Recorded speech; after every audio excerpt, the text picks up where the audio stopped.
दुनिया में हर तरह लोग हैं। कुछ लोग कुछ ईश्वर पर विश्वास करते हैं तो कुछ लोग कहते हैं कि दुनिया में कोई ईश्वर नहीं है।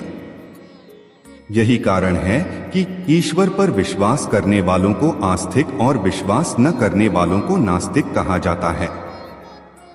ऐसा ही कुछ महाभारत को लेकर भी लोग बंटे हुए हैं। आपको बता दें, महाभारत को महाकाव्य रूप में लिखा गया भारत का ऐतिहासिक और दार्शनिक ग्रंथ माना जाता है। यह विश्व का सबसे बड़ा महाकाव्य ग्रंथ है।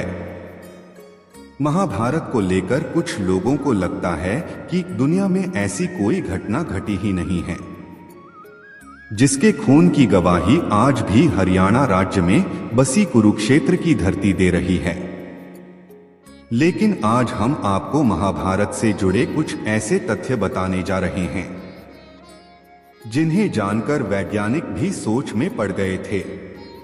चलिए आपको महाभारत से जुड़े हुए कुछ रोचक किस्से बताते हैं जिन्हें जानकर आप भी सोचने पर मजबूर हो जाएंगे कि 18 दिन चलने वाली इस महाभारत ने किस तरह एक परिवार को खत्म किया।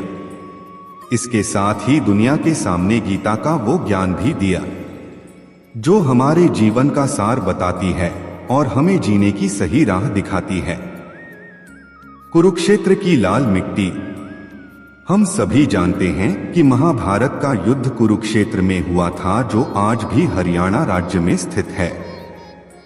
कहा जाता है कि उस समय तबाही ला देने वाले युद्ध में बहे खून की वजह से वहां की धरती लाल हो गई थी।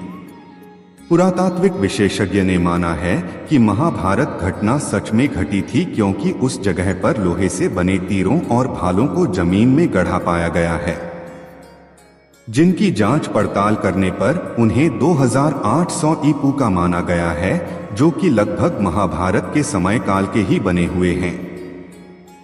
2 ब्रह्मास्त्र। महाभारत में आपने ब्रह्मास्त्र नाम के भयानक अस्त्र के बारे में तो सुना ही होगा। यह अस्त्र धर्म और सत्य को बनाए रखने के लिए ब्रह्मा द्वारा बनाया गया एक बहुत ही विनाशकारी परमाणु हथियार था। माना जाता है कि यह अचूक और भयंकर अस्त्र होता था। इसकी प्रामाणिकता तब सामने आई जब अमेरिका ने जे रॉबर्ट ओपेनहाइमर को परमाणु बम बनाने को दिया था। जे रॉबर्ट ओपेनहाइमर ने महाभारत काल के ब्रह्मास्त्र अस्त्र की संहारक क्षमता पर शोध किया। 1939 से 1945 के बीच अमेरिका के वैज्ञानिकों की एक टीम ने इस पर काम करना शुरू किया। 16 जुलाई 1945 को इसका पहला परीक्षण किया गया और धमाके का परिणाम कुछ वैसा ही था जैसा पौराणिक ग्रंथों में ब्रह्मास्त्र के बारे में बताया गया था। इस परीक्षण के बाद वैज्ञानिकों ने भी माना कि इस तरह का शस्त्र महाभारत में भी इस्तेमाल किया गया था। महाभारत के शहर। महाभारत में कई शहरों का निर्माण हुआ था जो आज भी मौजूद है। इतिहासकार बताते कि महाभारत का हस्तिनापुर आज का मेरठ जिला है और वही इंद्रप्रस्थ आज दिल्ली, गंधार अफगानिस्तान का कंधार आदि मौजूद है, जो महाभारत होने का सबूत देता है। 4 स्वास्तिक की गवाही। भारत में स्वास्तिक के निशान को हिंदू धर्म में सबसे पवित्र माना जाता है, लेकिन यह निशान महाभारत में भी उपयोग में लिया जाता था। सिंधु घाटी सभ्यता और मोहनजोदड़ो सभ्यता की खुदाई के दौरान कई ऐसे सबूत मिले थे जिनमें स्वास्तिक के निशान पाए गए थे। महारथी कर्ण का अंग राज्य। कुंती के सबसे बड़े बेटे दानवीर कर्ण अंग देश के राजा थे, जो उनको दुर्योधन द्वारा उपहार स्वरूप भेंट किया गया था। उस समय का अंगदेश आज उत्तर प्रदेश में गोंडा जिले के नाम से जाना जाता है। साथ ही जरासंध द्वारा अपने राज्य के कुछ हिस्सों को कर्ण को दिए जाने की बात भी कही जाती है, जो आज बिहार के मुंगेर और भागलपुर जिले के नाम से जाने जाते हैं।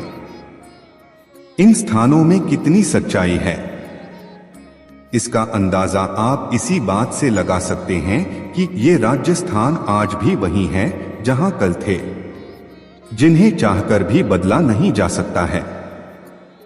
6 अर्जुन का चक्रव्यूह। आपने महाभारत में अर्जुन के चक्र के बारे में तो जरूर सुना होगा, लेकिन क्या आप जानते हैं ये चक्र आज भी मौजूद है। जी हाँ, हिमाचल प्रदेश के हमीरपुर जिले के 16 सिंगी धार के नीचे बसा राजनौन गांव एक ऐतिहासिक स्थल के नाम से मशहूर है। यहाँ पर पांडव अज्ञातवास के दौरान यहाँ रुके थे। इसी समय अर्जुन ने यहाँ पर चक्रव्यूह का ज्ञान प्राप्त करने पर उसे पत्थर पर उकेरा, जो आज भी मौजूद है। इस चक्रव्यूह को ध्यान से देखा जाए तो इसमें अंदर जाने का रास्ता तो साफ दिखाई देता है, लेकिन बाहर जाने का रास्ते का पता नहीं चलता। इस जगह को पिपलू किले के नाम से जाना जाता है, जो आज भी मौजूद है। 7 गीता। हिंदू धर्म में प्रमुख ग्रंथ के तौर पर श्रीमद् भागवत गीता को देखा जाता है। आपने अगर कभी गीता पढ़ी होगी तो आप ये बात अच्छी तरह से जानते होंगे कि गीता के वचन कोई सामान्य व्यक्ति नहीं लिख सकता है। ये बात तो सभी जानते हैं कि गीता के वचनों के श्री कृष्ण ने महाभारत में अर्जुन को सुनाया था, और अर्जुन थे तो फिर पांडव भी थे, और पांडव थे तो फिर महाभारत भी हुआ था। भगवान श्री कृष्ण की द्वारका नगरी। भगवान श्री कृष्ण द्वारका के राजा थे, और महाभारत में इस बात की जानकारी मिलता है कि यह नगरी जलंधन हो गई थी।